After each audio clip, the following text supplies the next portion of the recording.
What is going on, everybody, and welcome to the show. I'm your host, Big T, right here with all of you right here, right now, today.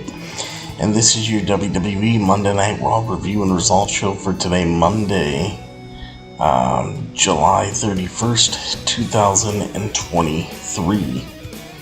Ricochet and Logan Paul have one last face-to-face confrontation before WWE SummerSlam. This is also your WWE SummerSlam 2023 go-home show.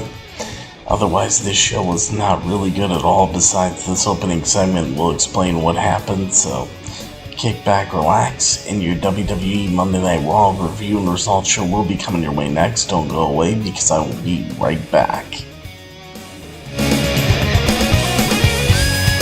We're also going to hit the introductions and everything too, so get ready. I'll be right back.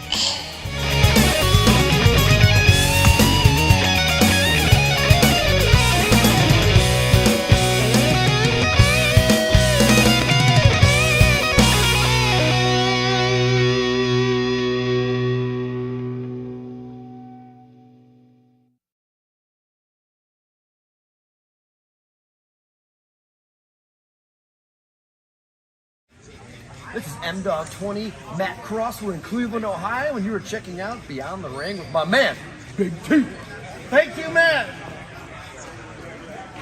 Big T.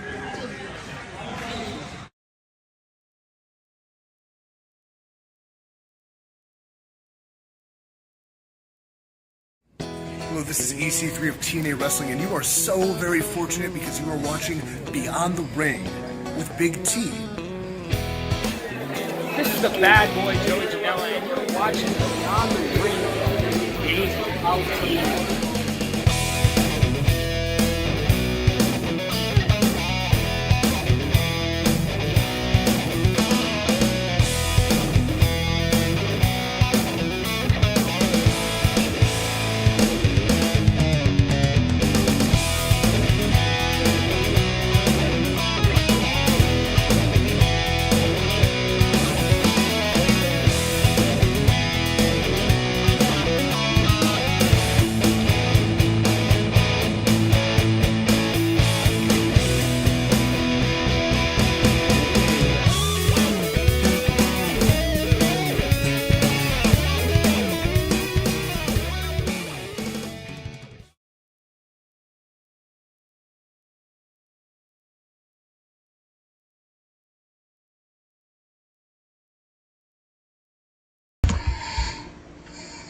Alrighty.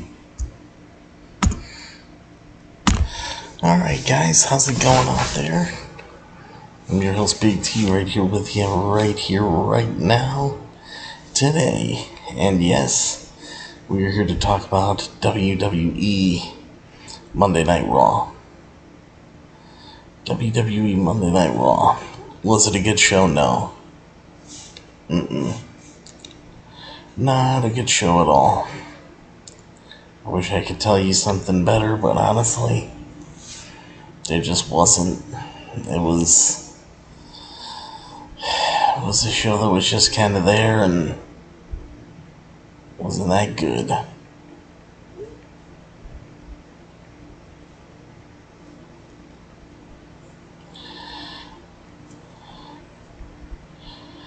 Alright.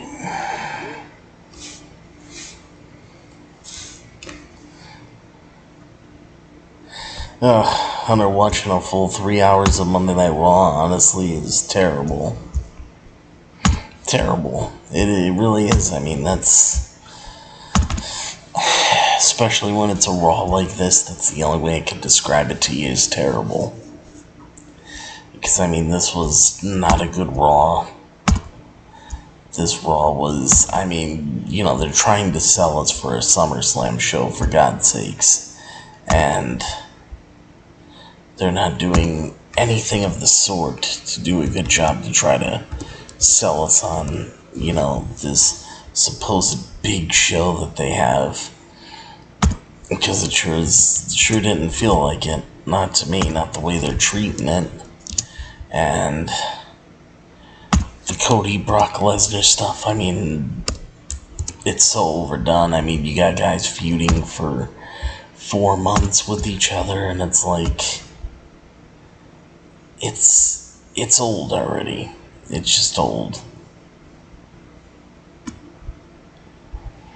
I don't know what's with WWE, what's with... I mean, this just seems like a Vince McMahon production. This doesn't feel at all like Triple H. I don't know how it feels to you guys, but to me, this feels absolutely nothing like a Triple H production should feel like. Something's just off. Everything is off, regarding this. Everything. It's just not feeling it. Haven't been feeling the WWE product, for a while now. I mean, the only thing I really care about is the bloodline, and that goes to show you something, how much better the bloodline really is. And WWE needs to do something to rectify this.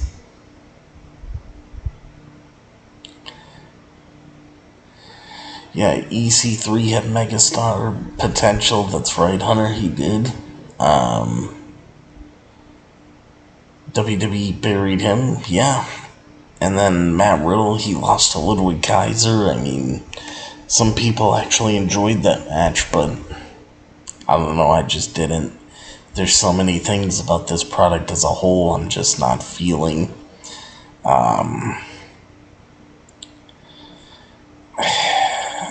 I guess the only thing I can tell you is let's get on into the show and talk about it. It's a shame that I even have to review this show, because I'll tell you right now, it was a below average show, especially for a go home show to a pay-per-view. This is definitely a below average grade. There was not much really redeeming about this show at all. WWE failed, and they failed in a big way. To generate excitement, to generate anything, and this is how, they treat going into a huge pay-per-view, or premium live event, on Saturday night.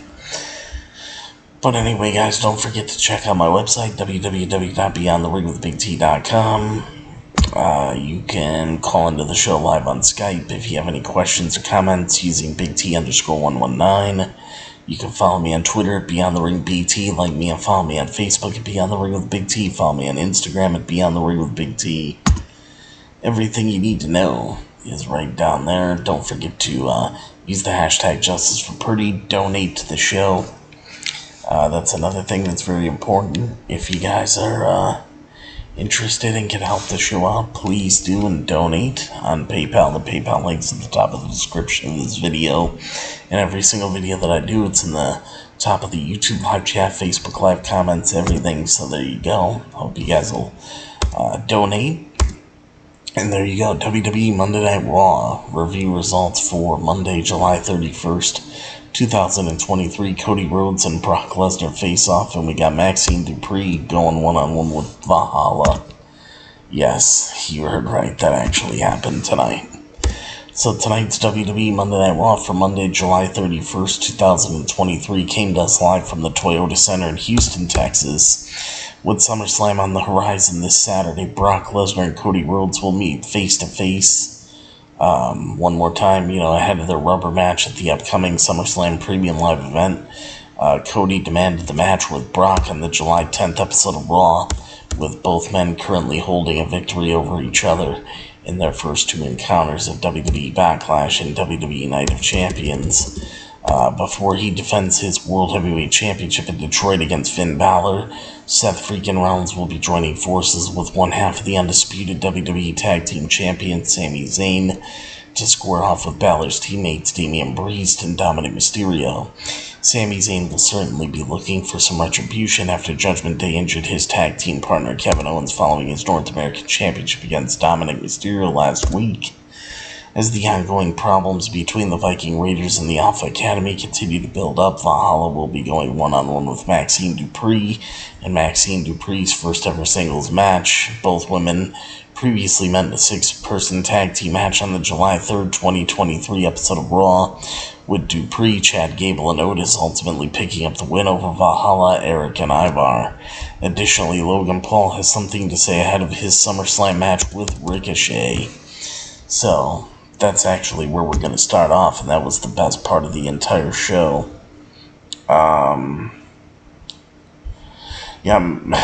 Matt Riddle, who knows, he may have backstage problems. I mean, why he's losing to Ludwig Kaiser, I have no idea. It makes no sense to me.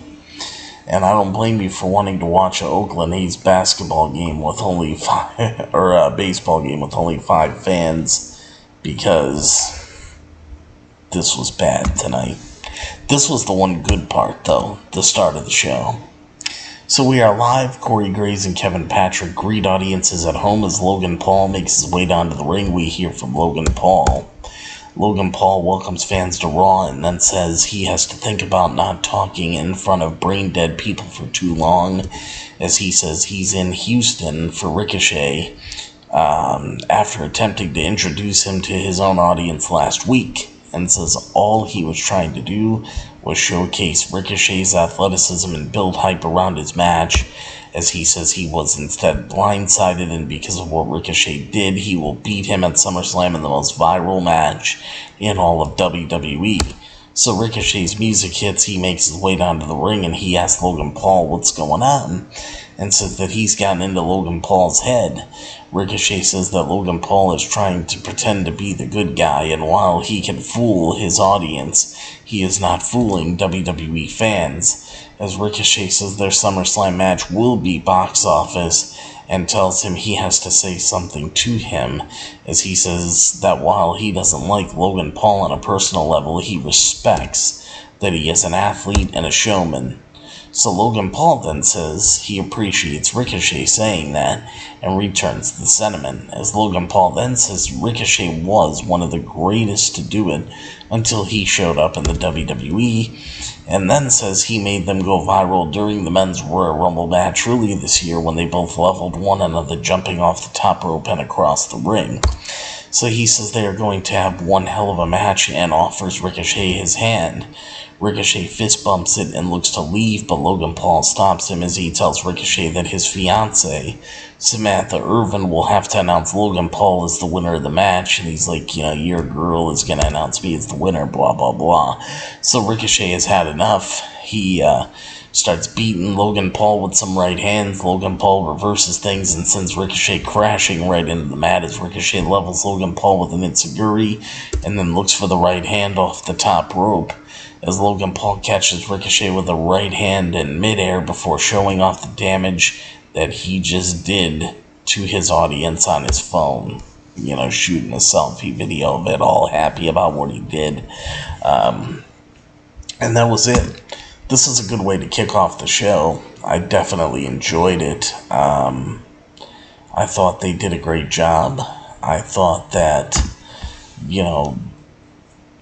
this really hyped up their match with what they're going to have on Saturday. I'm looking forward to it. And, it's something I can't wait to see. Hope you guys are as excited for it as I am, because I'm telling you, I'm really, really looking forward to this. And I think they're going to do a fantastic job once they get in that ring at SummerSlam. But anyway, great way to start off the show. And let me tell you this, everything just kind of went downhill from that point. Everything went downhill from that point, and just, kind of tailspinned into just this being a terrible show. I want to, before we go on with the rest of Raw, I want to pay tribute to a professional wrestling legend, Adrian Street, a wrestling legend who died today at the age of 82. Welsh professional wrestler Adrian Street has died at the age of 82, according to a report from BBC. Street, who was the subject of multiple documentaries focused on his life and career, including a WWE Network special, recently suffered a stroke. According to Adrian Street's wife and former wrestling manager known professionally as Miss Linda, complications associated with that stroke are believed to have caused his death. Adrian Street began his professional wrestling career in August of 1957 via Wrestling Heritage, with his final match taking place in November of 2010. Adrian Street's in-ring career lasted for more than 53 years. In that time, Adrian Street was a 6-time NWA Southeastern Heavyweight Champion and a Mid-South Television Champion. Prior to his move to North America in the early 1980s, Adrian Street honed his craft in the United Kingdom wrestling scene, developing a flamboyant character that took inspiration from Nature Boy Buddy Rogers and Gorgeous George. With his persona, Adrian Street helped pave the way for characters such as Goldust to find a place in professional wrestling. In fact, with his popularity in England, Adrian Street is believed to have played a role in popularizing the glam rock look that rose over the course of the 1970s. In addition to his work inside the ring, Adrian Street was an author, actor, musician, trainer, and costume maker. Alongside his wife, the two resided in Florida for a long time, but returned home to Wales in the last several years. Last year, Adrian Street and his wife were both present at WWE's Clash at the Castle event in Cardiff, Wales.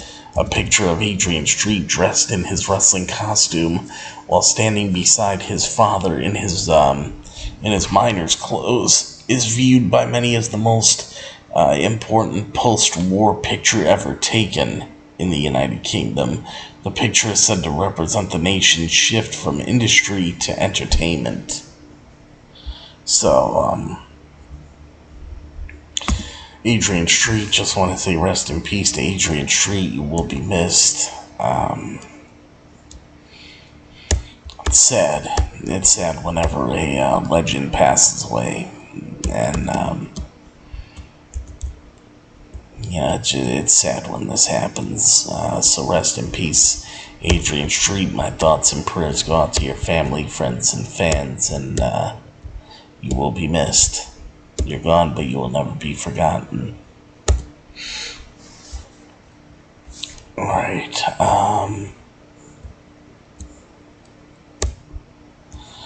and then there was another death on the wrestling scene. Paul Reubens, Pee Wee Herman, the actor and recurring WWE guest star, dies at the age of 70 years old.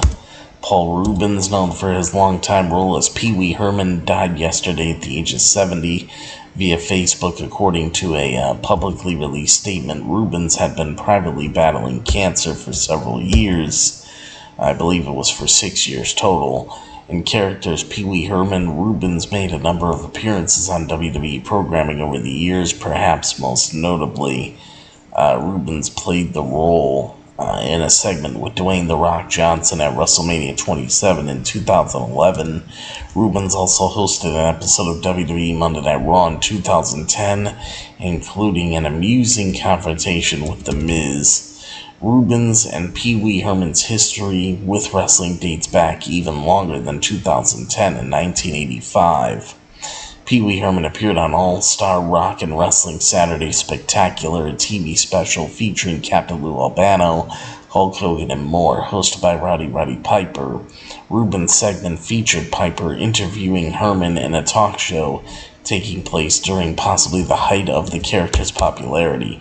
The character of Pee Wee Herman was created in the late 1970s by Reubens while performing improv comedy at the Grounding School in Los Angeles via Variety. Reubens eventually took the character to both the big and small screens with a movie appearance and an HBO special, as well as continuing to perform live. He eventually anchored several TV shows and his own film with director Tim Burton. Tim Burton's debut of Pee-wee's Big Adventure. Rubens was embroiled in controversy following a 1991 arrest for indecent exposure. Though Rubens found his career derailed for a number of years, the actor successfully rehabilitated his public image and brought Pee Wee Herman back into pulp culture prominence, along with various television appearances as the character, as Rubens co-wrote and starred in Pee Wee's Big Holiday in 2016. So rest in peace to Paul Rubens, known as Pee Wee Herman.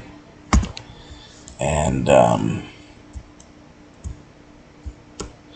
was something here that said, the video of Pee Wee Herman joining The Rock's team, Bring It, at WWE WrestleMania 27. That video has gone pretty crazy today in the light of the news of Paul Rubens' death. Wrestling fans have come together to celebrate his contributions to the industry they love so dearly by remembering the few times he made appearances in WWE over the years. His beloved personality, Pee Wee Herman, arguably his most famous appearance for WWE was in 2011 at WrestleMania 27. That was my first WrestleMania that I ever attended in the Georgia Dome in Atlanta, Georgia.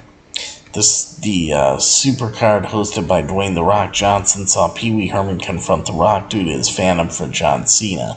However, Pee Wee's respect for Cena was ultimately undone by a pep talk from The Rock, who officially inducted Pee Wee Herman into Team Bring It. In between, Rubens also performed both Cena and The Rock's catchphrases. Whether or not Pee Wee's supporting shift from Team Cena to Team Bring It ultimately swayed the results of the following year's WrestleMania 28 clash between The Rock and John Cena, which The Rock won, is a mystery that remains unsolved. Regardless, the moment between Pee Wee Herman and The Rock should provide comfort for all entertainment fans of today on such a sad day. And then the last story that they have here, Wrestling World reacts to the death of Paul Rubens, Pee Wee Herman, actor. So Paul Rubens died at the age of 70 following a long battle with cancer.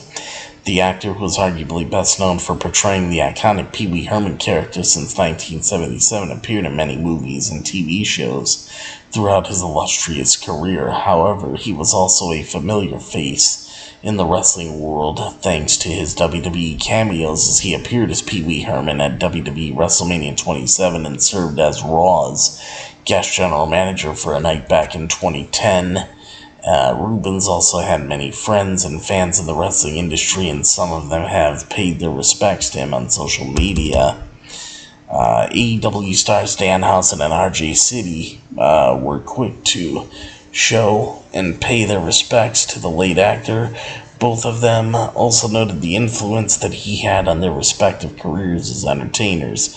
Danhausen credited a Pee Wee Herman segment for taking his own career to the next level, while RJ City credited Rubens for his friendship and mentorship.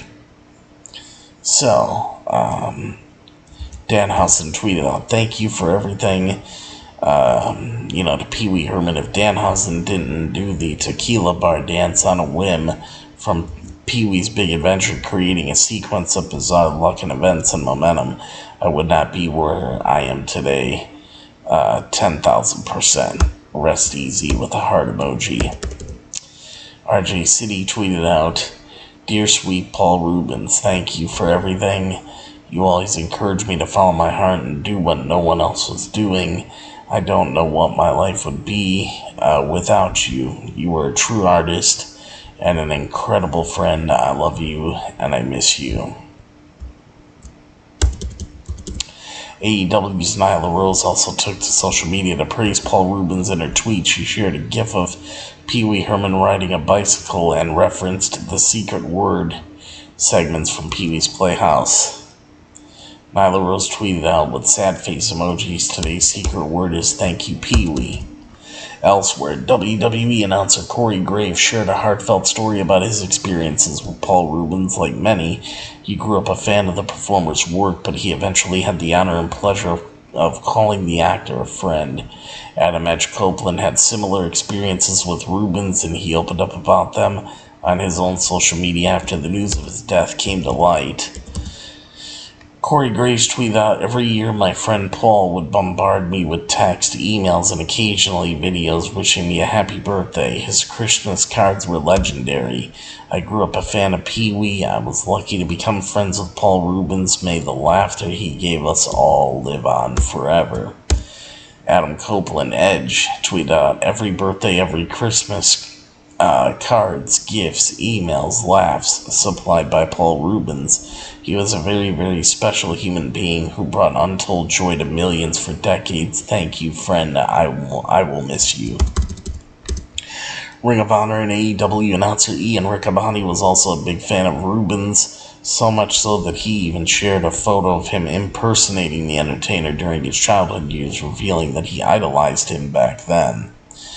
Ian Riccaboni tweeted out, Pee-wee Herman was my first favorite everything. Before I wanted to be Mark Summers, I wanted to be Pee-wee Herman. I went everywhere in this suit. I repeated all of his catchphrases. I have friends who know and love Paul. My heart goes out to them and his family and his friends. More tributes for Paul Rubens will undoubtedly continue to pour in, and rest in peace to Paul Rubens, known as Pee-wee Herman. Passed away at the age of 70. Okay, guys. So a few things. What's up, Darth? How you doing? Thank you for the hashtag Justice for Pretty. And good to have you here. So after this segment, which was good, the opening segment, we had backstage Jackie Redmond and Imperium. Redmond asked Gunther about his upcoming Intercontinental Championship match, against Drew McIntyre at SummerSlam. And Gunther says he doesn't live in the past. He says his only concern is disappointment, and expresses the disappointment he feels in Ludwig Kaiser after losing to Drew McIntyre last week, as Gunther says Kaiser has the chance to redeem himself when he faces Matt Riddle up next, and adds that he will end Drew McIntyre at SummerSlam. So we go back at ringside. Riddle heads down to the ring, and Imperium follows. So we got Matt Riddle going one-on-one with Ludwig Kaiser, with Gunther and Giovanni Vinci in his corner. The bell rings, both men lock up. Riddle executes a pair of mat returns before exchanging submission holds with Kaiser. Riddle gains the upper hand and delivers a gut-wrench suplex, and then lands a chop as Kaiser responds with one of his own. Both men go back and forth as Kaiser sends Riddle crashing into the ring post shoulder first, and then drop kicks him to the outside and delivers an uppercut as he tosses him back inside the ring and takes a second to strategize with Gunther as Kaiser slides back in the ring, but Riddle sends him to the outside over the top rope, and he then delivers the floating bro. We go to commercial, come back from the commercial break. Riddle fires off all forearms and chops on Kaiser as he delivers a suplex and a broton as he follows it up with a German suplex and bridges it into a pinfall as Kaiser kicks out. And Riddle lands a second broton as he looks for a third, but Kaiser gets his knees up and delivers a clothesline.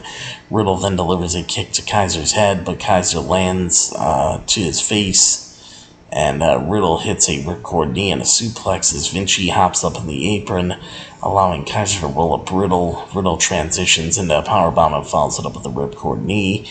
Then he goes for a pin as Kaiser kicks out and slaps Riddle, and then delivers an uppercut as Riddle catches Kaiser with a knee, and then ascends to the top and looks to fly.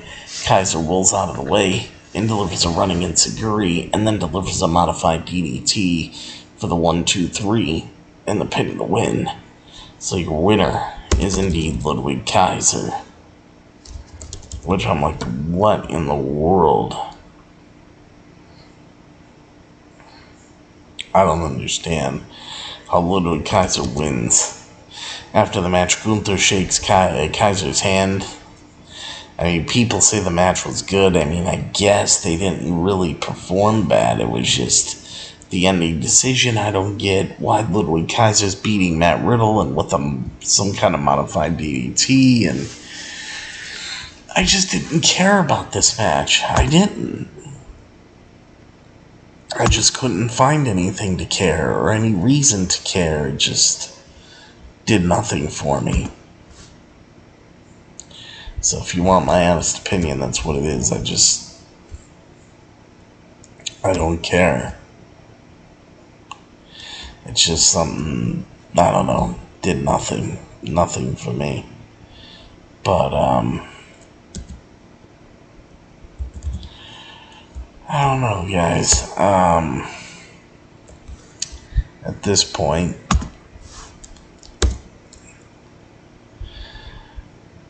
we go to commercial, come back from the commercial break, we head over to a video, showing everything that has led up to the SummerSlam rubber match between Cody Rhodes and Brock Lesnar and Cody Rhodes.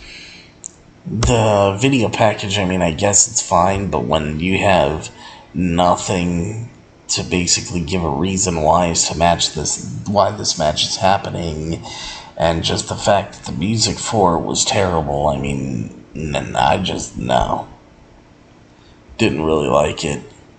Back at ringside, Alpha Academy heads down to the ring as the Viking Raiders follow, so we got Maxine Dupree with Chad Gable and Otis in her corner, going one-on-one against Valhalla with Eric and Ivar in her corner. The bell rings, Valhalla wastes no time, she delivers a knee to Maxine Dupree and then fires off right hands as Dupree fires back with a pair of arm drags, but Valhalla rocks her with a knee to her jaw, as Dupree lands another arm drag and a kick to Valhalla's head and follows it up with a suplex and a splash in the corner. Otis and Gable hop up on the apron to support Dupree, and Dupree delivers the caterpillar in honor of Otis. She then ascends to the top and delivers a crossbody and then goes for a pin. Eric hops up in the ring, distracting the referee as Otis begins brawling with him before Ivar gets involved. Gable then levels everyone on the outside with a moonsault, allowing Valhalla to sit Dupree on the top rope and then look to hit a superplex as Dupree escapes and gets Valhalla in an electric chair position and then delivers an Ocean Cyclone suplex for the 1-2-3 and the pin in the win. Your winner is Maxine Dupree.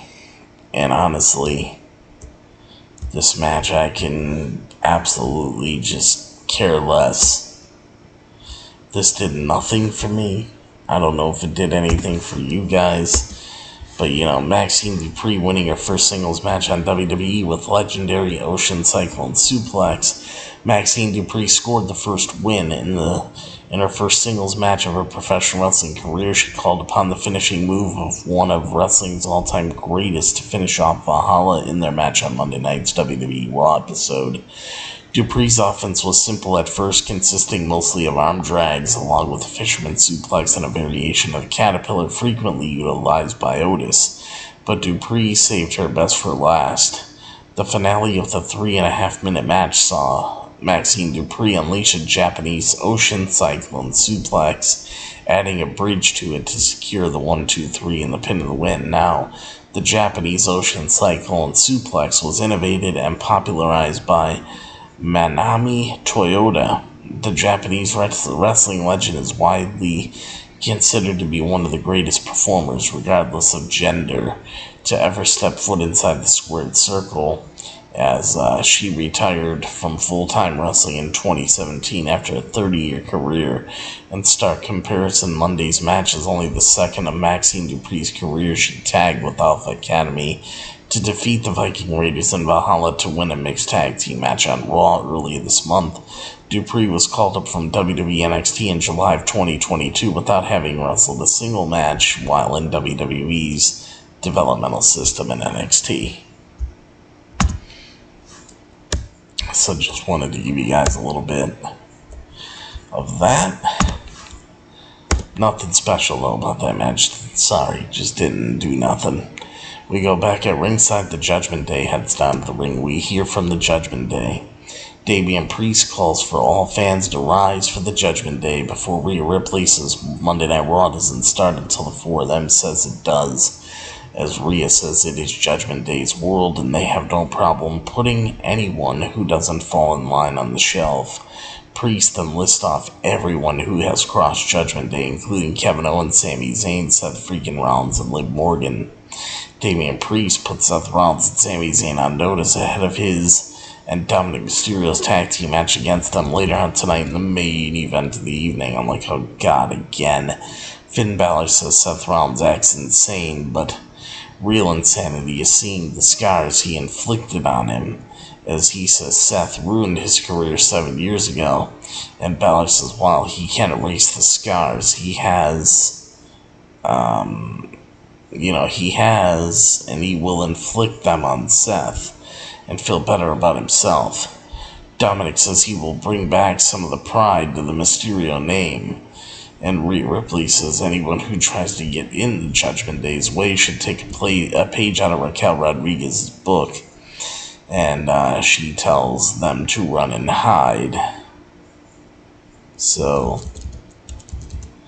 at this point, Raquel Rodriguez's music hits. She marches down to the ring with a vengeance in her eyes as she wastes no time beating Rhea down with right hands and whipping her into the corner before she delivers a snapmare and clotheslines her to the outside.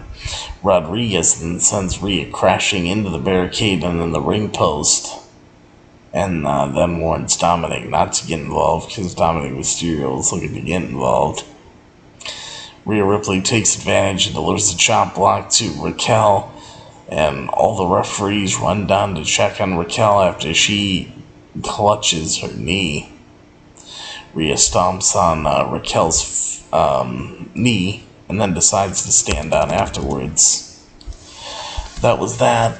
Nothing really special. We're just getting Raquel Rodriguez and Rhea Ripley. Might happen at SummerSlam, but I don't know if it does. Honestly, I don't care.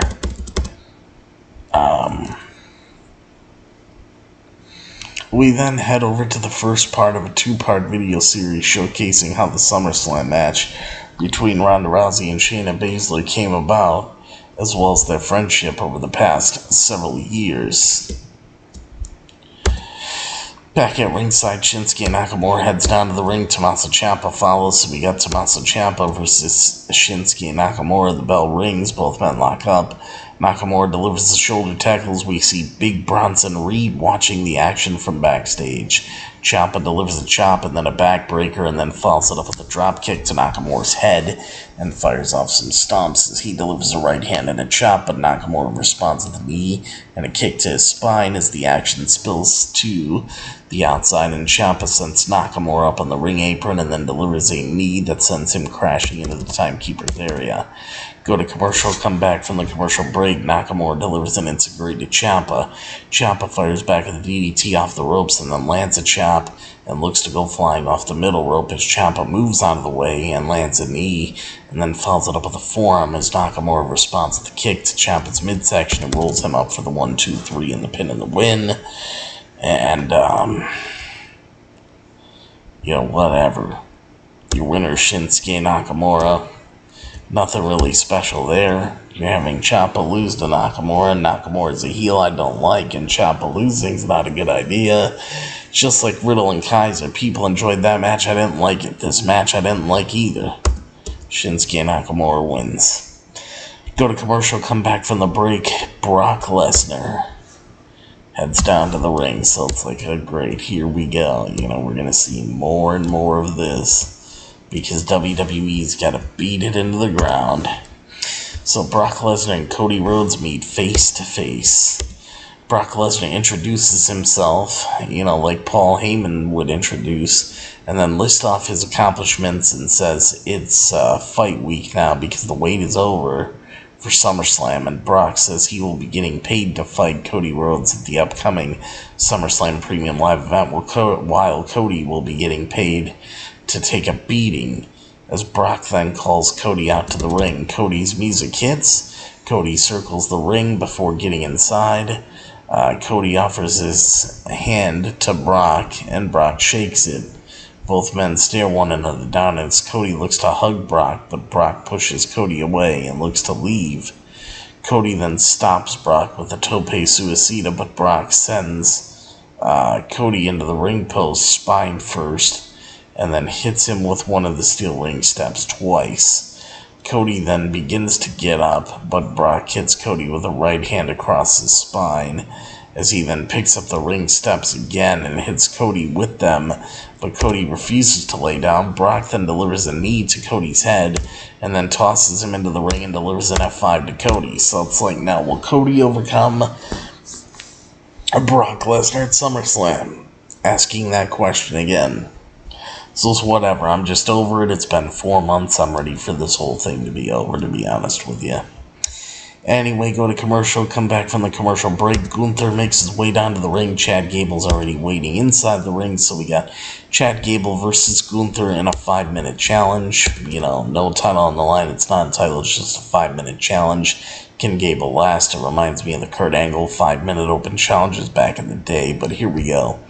The bell rings, both men lock up, they go back and forth with submission holds before Gunther stops on Gable's neck and follows it up with a snapmare as he then delivers a neck crank and a body slam before attempting a couple of pinfalls. Gable kicks out and fires off a pair of chops, but Gunther delivers a series of uppercuts. Gable fires off a few right hands and looks for a German suplex, but is unable to get Gunther over his head. Gunther levels Gable with a chop and looks for the last symphony, but Gable counters into an ankle lock as Gunther escapes and lands a chop and then locks in a sleeper with 10 seconds on the lock. Gunther then looks for the last symphony, but Gable escapes and sends Gunther crashing to the outside and the clock runs out. Gunther then demands more time to be added on the clock, and Samantha Irvin announces the match will continue. Gable then delivers a drop kick to Gunther, so we go to commercial. We come back from the commercial break. Gunther then delivers a massive chop to Gable as he follows it up with a second one and then sits Gable on the top rope. But Gable fights off Gunther and delivers a knee as, he then lands a pair of drop kicks and locks in an arm and shoulder submission, but Gunther escapes and delivers a high German suplex. Gable delivers a series of forearms and a German suplex and then goes for a pin, but Gunther kicks out and lands a big boot and then delivers a series of chops in the last symphony, powerbomb to Gable right into the pin for the 1-2-3 and the pin and the win. After the match, Gunther tells fans to get used to him picking up wins and celebrating his success as Gunther puts Drew McIntyre on notice and then tells him to take a look at what he just did to Chad Gable. Gunther says the same fate awaits Drew McIntyre at SummerSlam and he will end him once and for all. So, there you go. There you go. That was that. It was a great match. I enjoyed Chad Gable and Gunther. If anything, maybe Chad Gable would be the guy to take the title from Gunther eventually. I don't know. But, I mean, if you're going to have anybody do it, why not Chad Gable? It would give him a good push, and Chad Gable's really over. So, I mean, if I was them, I would pull the trigger after Gunther breaks the Honky Tonk Man's record, though, of course, for longest reigning Intercontinental Champion. But this is a great match. Can see Gable's the future with this. Becky Lynch makes her way down to the ring. Becky Lynch calls out Trish Stratus and demands her rematch. So Becky says the man has come back around to Houston and then says that she has said and done everything to get her rematch with Trish Stratus, and Becky says now there's nothing left but to do it and says there's no better time for both women to square off than now. So Trish's music hits. Trish appears alongside Zoe Stark. Trish says she thought about facing Becky here and now, but she realized she fights on her own time. And Trish says she will name the time and the place that she wants to fight Becky, and then assures her that she will not cheat Becky out of her match, as Adam Pearce interrupts Trish and announces the rematch will be happening right now. So Trish makes her way into the ring. Becky gets ready to fight Trish. The bell rings, but Zoe Stark quickly gets involved and attacks Becky and causes the disqualification after 5 seconds, literally. And your winner is Becky Lynch via disqualification. After the match, Becky sends Trish face first in the announce desk and does the same to Zoe Stark on the ring apron as she tosses Trish into the timekeeper's area and looks to suplex her back into the ringside area, but Zoe intervenes and beats Becky down. Becky sends Zoe into the ring post and Trish hits Becky with the chair. So that was that. So we go to commercial, come back from the commercial break. We see Trish Stratus and Zoe Stark Walking around backstage, Adam Pearce runs into them and says what just happened was unacceptable, and Trish says that was a rematch where she had no time to prepare. Pearce then announces that Trish will be facing Becky in 2 weeks, and Zoe Stark will be barred from ringside. And we then head over to the second part of the two-part video series showcasing how the SummerSlam match between Ronda Rousey and Shayna Baszler came about, as well as their friendship over the past several years. But Becky Lynch vs. Trish Stratus announced for August 14, 2023 episode of WWE Monday Night Raw in Canada. A high-profile match announced for WWE SummerSlam has now been delayed, as Becky Lynch went on Monday Night's Raw looking to have her match against Trish Stratus right then and there, and technically she did. Becky called out Trish to do the match Monday night as Trish was hesitant, but WWE official Adam Pearce eventually ordered it to happen immediately.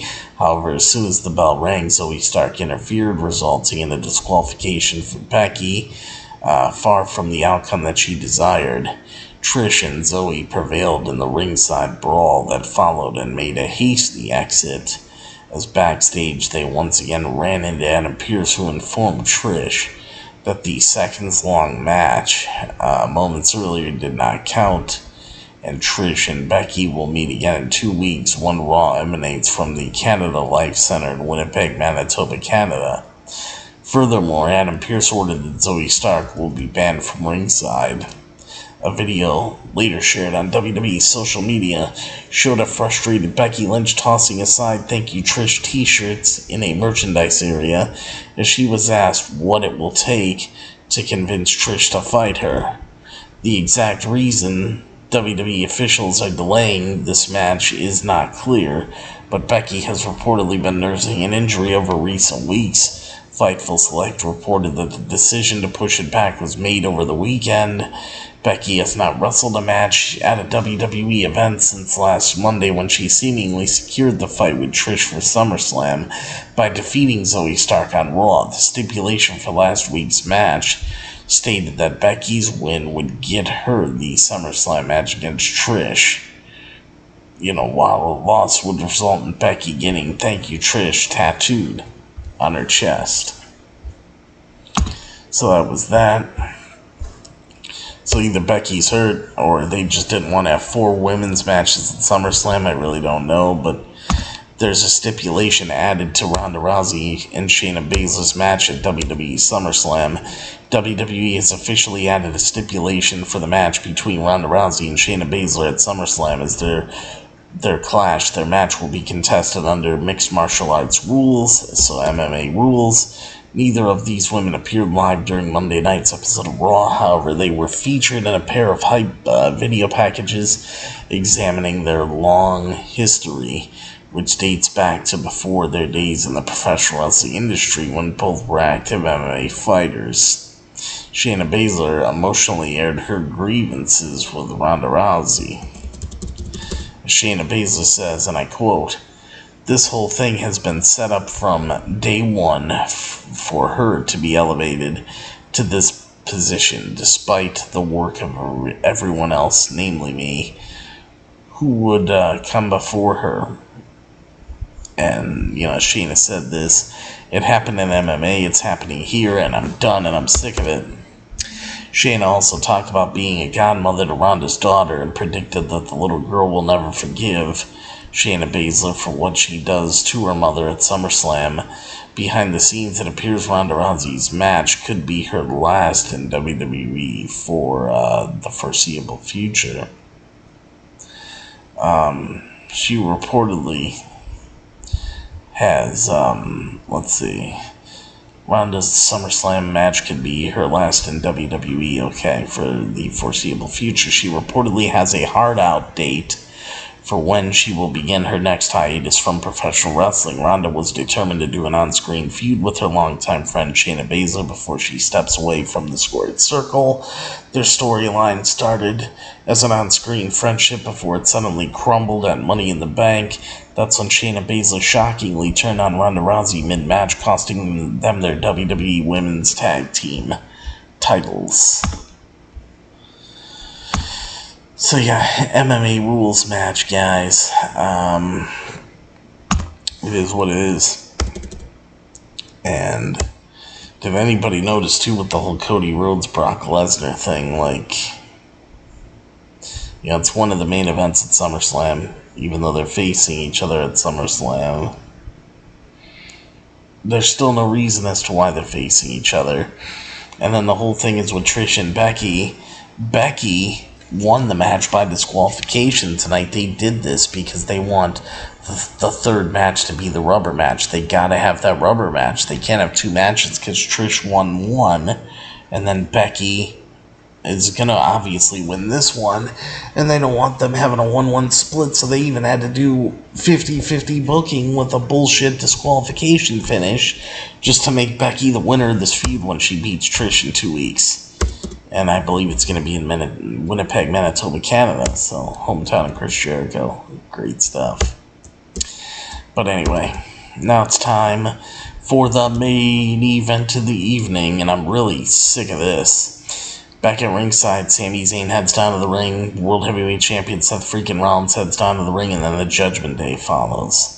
So we got the Judgment Day with Rhea Ripley and Finn Balor in their corner. So it's Damian Priest and Dirty Dominic Mysterio going up against Sami Zayn and Seth freaking Rollins. Kevin Owens obviously hurt, but how many times can we have a combination of matches with Sami Zayn, Kevin Owens, Seth Rollins, and the Judgment Day of Finn Balor, Damian Priest, and Dominic Mysterio, and then just mix all those guys up and put them in tag matches over and over again? I'm over it. But this was the main event of the evening in a 2-on-2 tag, and I could honestly care less. This really dragged the show down for me because I'm just totally over this shit. But anyway, I'll go over it for you guys. Seth Rollins and Sami Zayn waste no time going after the Judgment Day on the ramp. Judgment Day overpowers them and Priest tosses Sami inside the ring. Sami goes flying over the top to level Priest before Balor beats him down. Seth levels him with a tope suicida and sends him to the back, and then meets Sami inside the ring. We go to commercial. We come back from the commercial break. The bell has rung and Dominic slides out of the ring. Seth chases him back inside, and Dominic fires off right hands on him in the corner. Seth gets him in an electric chair position and sends him into the top turnbuckle face first, and then delivers a running knee and tags in Sami. Sami delivers a double axe handle off the middle rope, but Dominic shoves him into the corner and tags in Priest. Priest whips Sami into the corner before Sami fires off chops and delivers an elbow off the middle rope as he tags in Seth, and Seth delivers a double stomp off the top rope as Sami holds Priest in place. And Seth fires off some chops in the corner and then delivers a boot to Priest's face and looks to go flying. Priest catches him with a right hand and tags in Dominic. Dominic fires off some right hands on Seth and tags in Priest. Priest delivers a big boot and tags Dominic back in. Dominic delivers a pair of right hands to Seth's head in midsection and then tags out to Priest.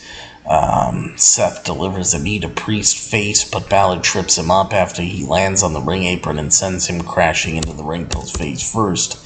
We go to commercial. We come back from the commercial break, and Seth delivers a rolling elbow to Dominic as Priest and Sami tag in, and Sami fires off some right hands on Priest's head as he follows it up with a clothesline, but Priest fires back with a boot as Sami dumps him out of the ring and then goes flying over the top to level him as he tosses him back inside and delivers a tornado DDT and then goes for the pin.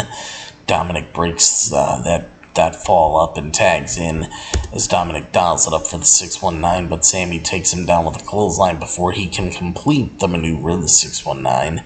Seth and Priest are tagged in, and Seth executes the Sling Blade as he delivers 3 tope suicidas to Priest on the outside, the last one of which sends him tumbling over the announce desk as he then gets Priest back inside the ring and looks to go flying. Priest catches him and looks for the South to Heaven chokeslam, but Seth escapes and lands a pair of super kicks. as Rhea hops up on the ring apron to distract the referee, allowing Dominic to deliver a jawbreaker to Seth off the top rope. Sammy levels Dominic, but Rhea gets in his face as Balor then blindsides Sammy with a drop kick while the referee is distracted. Priest then takes advantage and hits the Razor's Edge and then looks to pin Seth as he spots his Money in the Bank briefcase and then calls for Balor to pass him the briefcase. Priest looks to cash it in, but Seth super kicks Priest before he can even consider using the briefcase. Dominic tries to interfere, but Seth hits him with the briefcase. And, but Seth hits him with the briefcase. Balor then tries attacking Seth, but Sammy levels him with a haluva kick as Seth delivers the curb stomp to Priest and pins him for the 1-2-3 and the pin of the win. Your winners are Sami Zayn and Seth freaking Rollins. And that was that.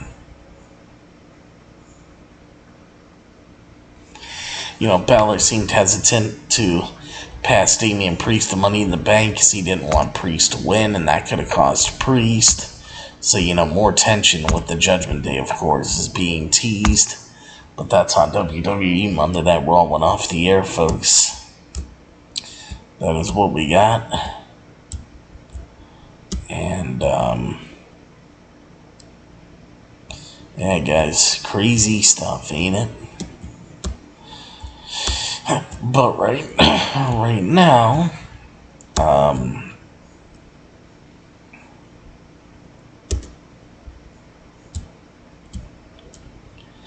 I am looking here. I got a quick story. Seth Rollins responds to being called a fake ass champion at a WWE house show. Seth freaking Rollins wants to make the WWE World Heavyweight Championship prestigious, but some fans are not enjoying his run. At a recent WWE Super Show in Miami, Florida, someone in the crowd called Seth Rollins a fake ass champion, and this person got Seth's attention. ProWrestlingNews.co said that being a fighting champion is starting to take its toll on him. However, Seth stated that the effort he puts into defending his title makes him the type of champion that fans deserve. Seth Rollins says, and I quote, I am here in your city, sweating buckets, bleeding my blood. I'm far from a fake-ass champion. I am a fighting champion because you and I deserve a champion that is going to sweat and bleed his own blood. You deserve the visionary. You deserve a revolutionary. You deserve a world champion, Seth freaking Rollins. With that said, most of the fans in the arena did not agree with the disrespectful crowd members' sentiment after Seth addressed the fake-ass champion comment. A beat-his-ass chant broke out throughout the arena as the reaction suggests that most of the WWE Universe is pleased with Seth's efforts, even if he will encounter some naysayers along the way. At the next weekend's WWE SummerSlam event, Seth will defend his World Heavyweight title against the Judgment Day's Finn Balor. Bully Ray wants Balor to win the match, but Seth will undoubtedly have most of the crowd on his side. When the bell rings, of course, it remains to be seen if he will retain the title on the night, as Balor will have his faction backing him up at the Judgment Day. And who knows if Damian Priest will be lurking with his briefcase.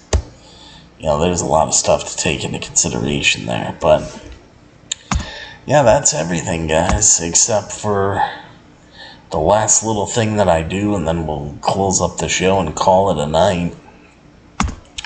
We'll end it with this. I know you guys like this. The 3 things Wrestling Inc. hates about Raw and the 3 things Wrestling Inc. loves about Raw. So I always end it with this if the post is up by the time I do my podcast. And tonight it is WWE Monday Night Raw for Monday, July 31st, 2023. It says 3 things we hated and 3 things we loved about WWE Monday Night Raw. So we'll see what it says. This week was Raw's go-home episode prior to SummerSlam and was set to advance feuds like Cody Rhodes and Brock Lesnar, Logan Paul and Ricochet, Seth freaking Rollins, Finn Balor. Seth himself would team up with Sami Zayn on Balor's Judgment Day to take on Balor's Judgment Day compatriots, Damian Priest and Dominic Mysterio, while in other previously announced in-ring action, Maxine Dupree made her singles debut against Valhalla. In the end, the SummerSlam card largely solidified for better or for worse, with some storylines adding compelling drama while others had their matches booted off the show entirely. But which booking decisions made us pump our fists with excitement, and which made us groan with despair? Feel free to go to our coverage if that's all you want for our actual opinions. Let's see here. 3 things we hated and 3 things we loved about the July 31st, 2023 episode of WWE Monday Night Raw. So, good stuff. Good stuff, I guess, right? Anyway, on a not-so-good episode of Raw, but let's talk about this here and go through these facts, and then we'll be ready to ride on off into the sunset, folks. So, here's the first thing Wrestling Inc. hated. They say dragged, kicking, and screaming across the finish line. It says the final pre-SummerSlam confrontations between Logan Paul and Ricochet and Cody Rhodes and Brock Lesnar were probably supposed to be Raw's anchors this week, but we did not have the time or the patience for either of them. Logan Paul and Ricochet are somehow still cutting promos on each other that inevitably led to brawls, which is the same thing that they've been doing for weeks now. Nothing about the segment told us anything new about either the characters or the upcoming match. It was just here because they had to stretch the feud out one more week, and maybe because now it's just funny to see how many weeks in a row they send Ricochet out with a microphone as Logan Paul tried to turn things up a notch, this time by referencing Ricochet's real-life fiancée, ring announcer Samantha Irvin. But that kind of edginess is not our cup of tea, and it did not make us more interested for their SummerSlam match. Keep in mind, this is according to Wrestling Inc., not to me. I already gave you guys my opinions on this stuff, but I know you guys like this, so that's why I read through it. But meanwhile, Brock Lesnar, for some reason, found the need for extended microphone time this week, during which he inexplicably demanded that Cody Rhodes come out and shake his hand. Cody Rhodes came out not wearing his traditional suit, but rather he was dressed to fight. As Corey Graves put it, having Cody wear a suit all the time makes it really effective when he comes out wearing something else. And we were pretty ready by them to watch him attack Brock immediately. But instead he just shook Brock's hand. But then he waited for Brock to leave the ring before hitting him with the suicide dive. But then Brock beat up Cody for a while and ultimately left the arena with a smile on his face. What kind of see what they're going for with Cody doing a whole Captain America, I can do this all day type deal. But it doesn't really fit the rest of the story because the story has been inconsistent, and at this point WWE we're tired of WWE shoving Cody is a scrappy underdog, please root for him down our throats agenda. At least in this Brock's feud, it is frankly astounding that WWE thinks Cody versus Lesnar 3, Cody versus Brock, Cody Rhodes for Brock Lesnar 3, Rhodes versus Lesnar 3 is so compelling on its own that it doesn't need a stipulation, just as incredibly over-dramatic hype video. But apparently that's what we believe. We are just glad that this feud will finally be over after Saturday. Yeah, after 4 months. After 4 months, this shit's finally gonna be over, thank God. See now, this is what I was talking about earlier. Hendrix, I already gave that that theory like about a week or two ago already. It would be funny if it turned out that Paul Heyman paid off Brock to take out Cody. Yeah, I've said that weeks ago already, man. Weeks ago. But, this is something that Wrestling Inc. loved. I did not love this. See, this is one thing that I hated, but Wrestling Inc. loved. Ludwig Kaiser solves the riddle. It says that's the first thing that they loved. What I read you about everything just previously was the first thing they hated. Now this is the first thing they loved. It's funny how many matches live or die entirely based on the finish, but that's wrestling. In last week's column, we had some fairly strong words for the match between Drew McIntyre and Ludwig Kaiser. We didn't understand why Kaiser was being presented as anywhere near Drew's level, and frankly, we didn't understand why Imperium is even still a thing, seeing as all they, ever seemed to do is lose to Gunther's upcoming opponents.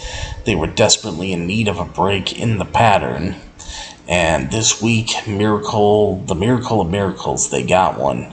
Following the show opening Ricochet Logan Paul promo segment, the first match of the night was Ludwig Kaiser versus Matt Riddle, a former Gunther opponent who definitely on a lesser tier than someone like Drew McIntyre these days, certainly seemed to be on a higher tier than Ludwig Kaiser. After all, Riddle pinned Kaiser on Raw 6 weeks ago, but after a motivational speech from Gunther, Kaiser put on his second banger in as many episodes and more importantly pinned Riddle clean.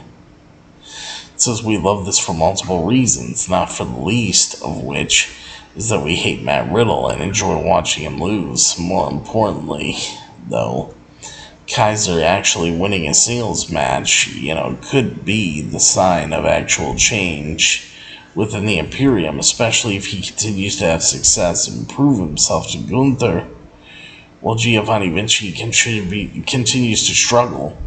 Gunther's always great, but Imperium as a unit has stagnated, and we're very much hoping that this Kaiser victory is the catalyst for something new. Let's see the second thing that they loved here tonight on Raw. It says, Alpha Academy deserves a thank you. So let's see what they have to say about the Alpha Academy, because it seems like they have good things to say. They almost never win feuds or get premium live event matches, but Alpha Academy have consistently been MVPs of Raw for months now. And that trend continues this week, and not one but two matches. Maxine Dupree versus Valhalla wasn't anyone's idea of a classic, but it was a lot of fun and served as a nice showcase for Dupree in her first ever singles match. She's clearly still green, but she has potential, and we love the idea of a Chad Gable-esque technical star in the women's division if she can believably pull it off. But it seems like WWE believes in Dupree, especially because she defeated Valhalla with a motherfucking Ocean Cyclone Suplex, aka the primary finisher of perhaps the greatest wrestler to ever walk the face of the earth, Manami Toyota. That is a choice. That's some good shit there, pal. Following Dupree's victory, Gable himself ended up in a 5-minute challenge against Gunther. It was a frustrating booking decision since WWE was only giving 5 minutes to a match that could main event any show on the planet if given enough time, and then it ended up going significantly longer and was assuredly the best match on this week's episode of Raw. We love that Gable survived the first 5 minutes and he looked like he belonged in the ring with the Intercontinental Champion. We love that Gunther's embarrassment at failing to back up his boast led to him demanding the match get more time, and we loved the contest being competitive from that point on, to the extent that it even gave even though Gunther won, the entire encounter was clearly a loss for him and a win for Gable. At some point, we're going to need to reward WWE for the incredible work that Gable, Otis, and now Dupree have been putting in over the past year or more than a year. They're legitimately funny and can do all the silly stuff you want them to do, and then they can get in the ring and put on great matches, in Gable's case, pretty much every single time. Thought that was pretty cool too. Alright, that was the second thing they loved tonight. So the third thing that they loved here, the MMA Horsewomen Explode.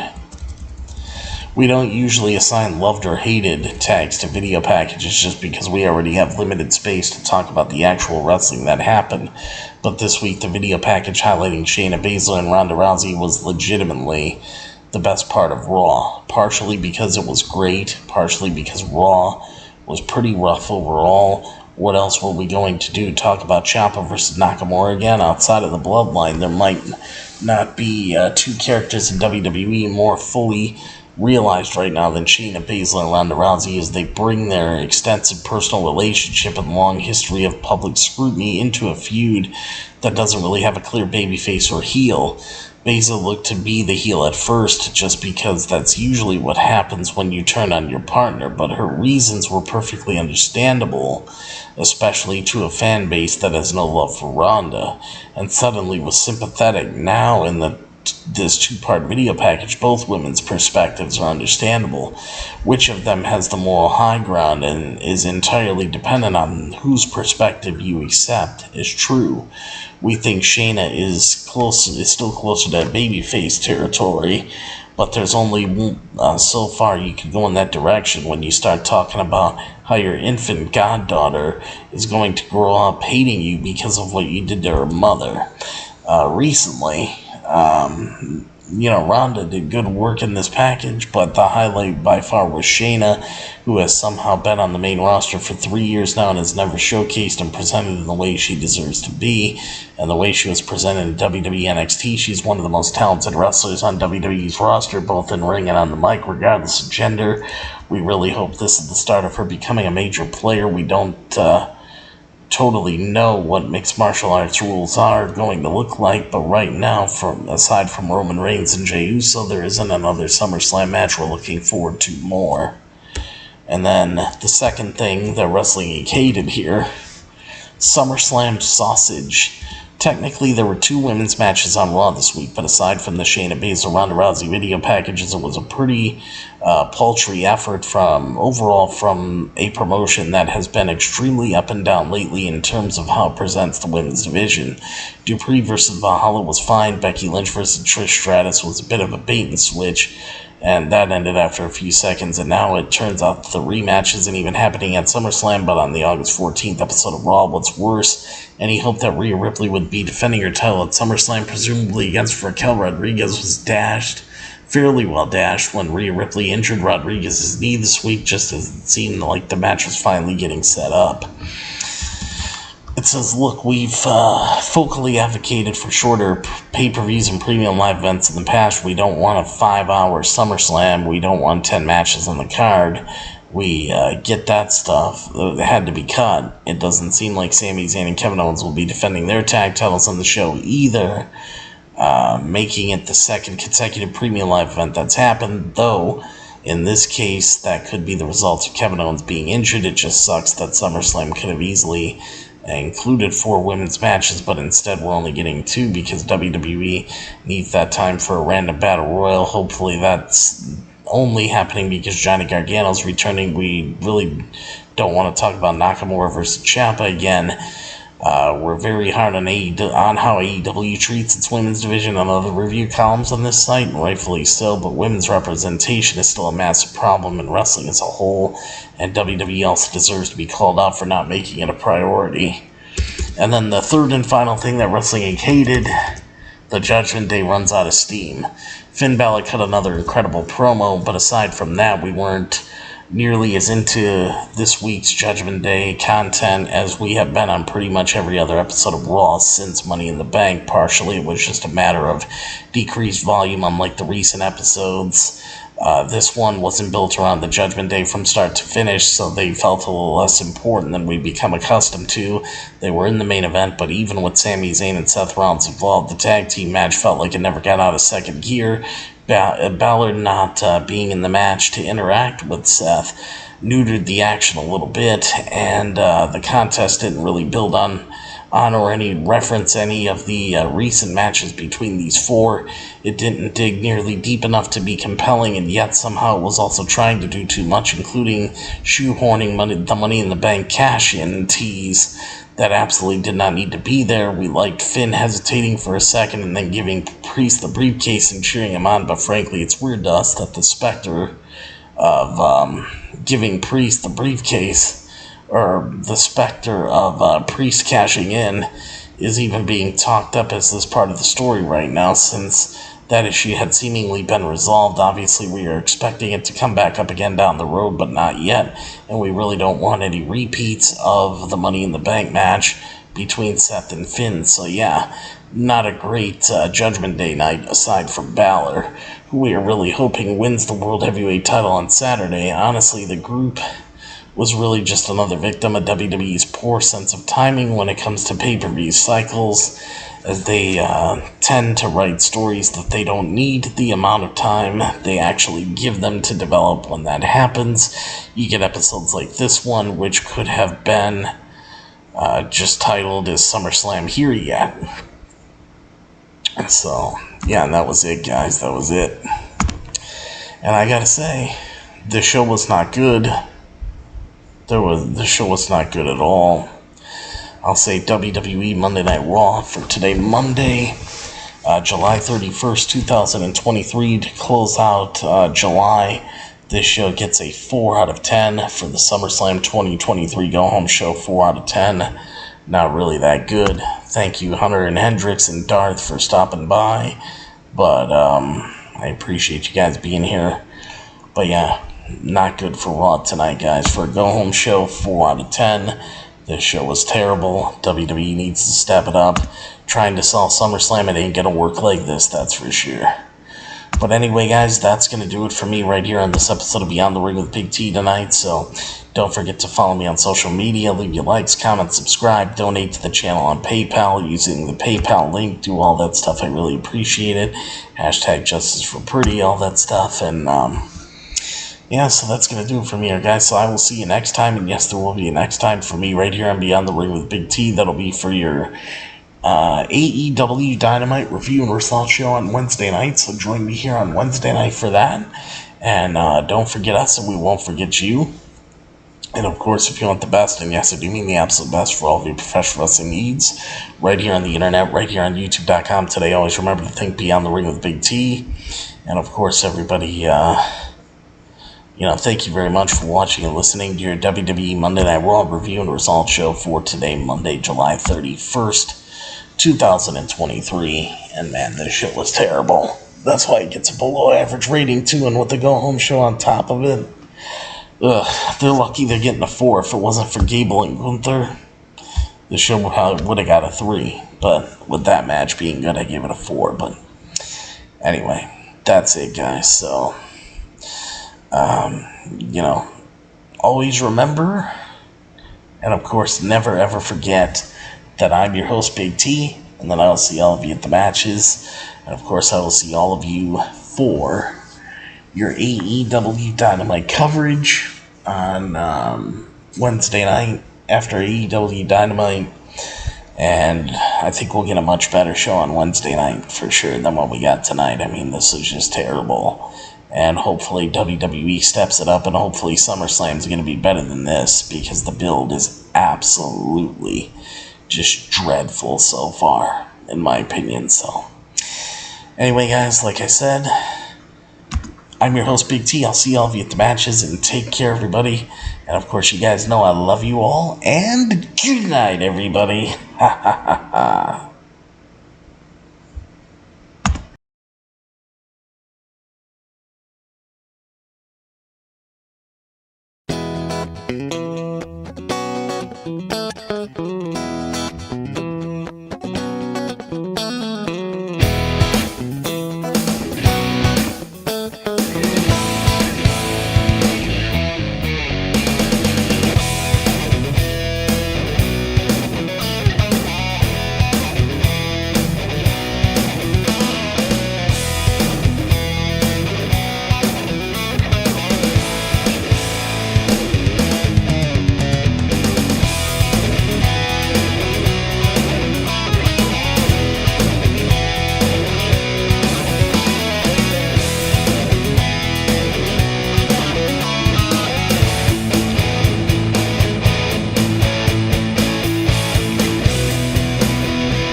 This is M-Dog 20, Matt Cross. We're in Cleveland, Ohio, and you were checking out Beyond the Ring with my man, Big T. Thank you, man. Big T.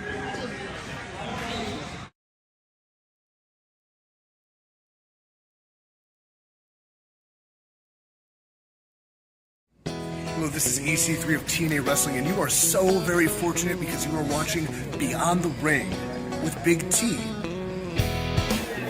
This is the bad boy Joey Janela, and you're watching Beyond the Ring.